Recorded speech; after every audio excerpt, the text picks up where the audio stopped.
ফেরেশতারা হচ্ছেন মহান আল্লাহ তাআলার সবচাইতে সম্মানিত সৃষ্টি। ফেরেশতাদের একমাত্র দায়িত্ব হচ্ছে মহান আল্লাহ তাআলার আদেশ পালন করা। ফেরেশতাদেরকে মহান আল্লাহ তাআলা নূর থেকে সৃষ্টি করেছেন। ফেরেশতারা নবী রাসূলগণের সঙ্গে নিয়মিত সাক্ষাৎ করতেন।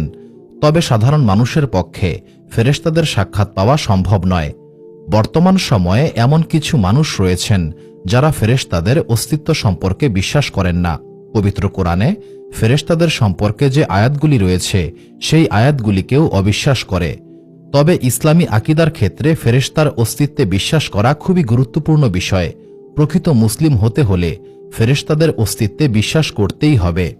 ফেরেশতারা দেখতে কেমন এই ব্যাপারে ধারণা করা সাধারণ মানুষের পক্ষে সম্ভব নয়। ইসলামী কিতাবসমূহে ফেরেশতাদের যে আকার আকৃতির কথা বলা হয়েছে সেইগুলি মূলত রূপক হিসেবে বর্ণনা করা হয়েছে। ফেরেশতারা মহান আল্লাহ তাআলার আদেশে যে কোনো রূপ ধারণ করতে পারেন। মহান আল্লাহ তাআলা অসংখ্য ফেরেশতা সৃষ্টি করেছেন। এই সকল ফেরেশতার মধ্যে প্রধানতম চারজন ফেরেশতা হচ্ছেন জিব্রাইল আলাইহিসসালাম, মিকাইল আলাইহিসসালাম, ইসরাফিল আলাইহিসসালাম এবং মালাকুল মউত আজরাইল আলাইহিসসালাম।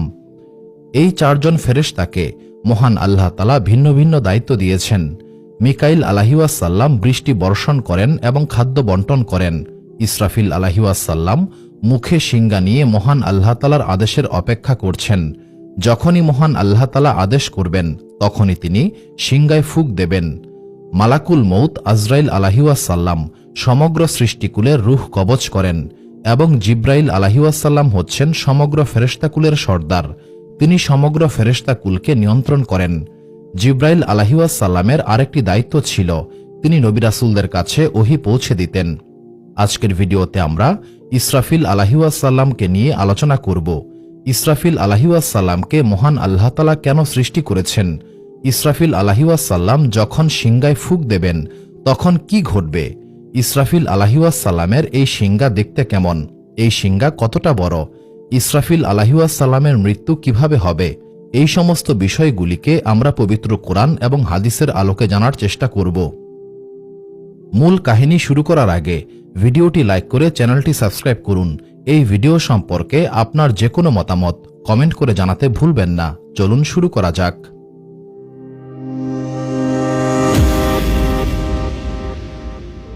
ইসরাফিল আলাইহিসসালাম হচ্ছেন মহান আল্লাহ তাআলার একজন সম্মানিত ফেরেশতা। মহান আল্লাহ তাআলা যখন হুকুম দেবেন তখনই ইসরাফিল আলাইহিসসালাম শিঙ্গায় ফুঁক দেবেন।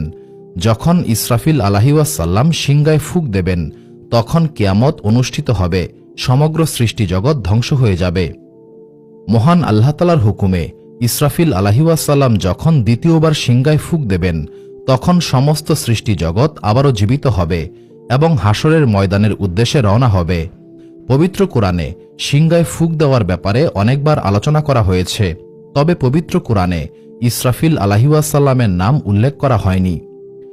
পবিত্র কোরআনে ইসরাফিল আলাইহিসসালামের নাম উল্লেখ না করা হলেও তাফসির কিতাবসমূহে ইসরাফিল আলাইহিসসালামের ব্যাপারে বিস্তারিত আলোচনা করা হয়েছে। তাফসির রেওয়ায়েতসমূহে ইসরাফিল আলাইহিসসালামের গুরুত্ব এবং দায়িত্ব সম্পর্কেও আলোচনা করা হয়েছে। আল বিদায়া ওয়ান নিহায়া কিতাবে বলা হয়েছে, মহান আল্লাহ তাআলা ফেরেশতাকুলের মধ্যে সর্বপ্রথম জিব্রাইল আলাইহিসসালামকে সৃষ্টি করেছিলেন। জিব্রাইল আলাইহিসসালামের পরেই ইসরাফিল আলাইহিসসালামকে সৃষ্টি করা হয়েছিল। ইসরাফিল আলাইহিসসালামের ব্যাপারে সবচাইতে প্রচলিত ধারণা হচ্ছে ইসরাফিল আলাইহিসসালামের দায়িত্ব হচ্ছে শুধুমাত্র শিঙ্গায় ফুঁক দেওয়া। তবে শিঙ্গায় ফুঁক দেওয়ার বাইরেও ইসরাফিল আলাইহিসসালামের অনেক দায়িত্ব রয়েছে।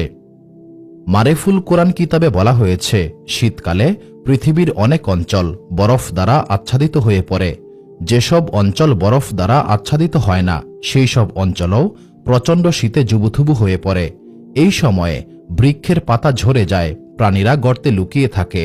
এই সময় ইসরাফিল আলাইহিসসালাম জমিনে তাকিয়ে মহান আল্লাহ তাআলার দরবারে দোয়া করতে থাকেন। যখন ইসরাফিল আলাইহিসসালামের দোয়া শেষ হয় তখন থেকেই বসন্তের শুরু হয়। ইসরাফিল আলাইহিসসালামের দোয়ার বরকত সমগ্র জমিনে ছড়িয়ে পড়ে। ফলে বৃক্ষে নতুন পাতার জন্ম হয়, পাখিরা গান গায়, ফুল ফোটে এবং সমগ্র দুনিয়াতে নতুন জীবনের সঞ্চার হয়। এইভাবে মহান আল্লাহ তাআলার হুকুমে ইসরাফিল আলাইহিসসালাম প্রতি বছর জমিনে নতুন জীবনের সূচনা করেন। এই কারণে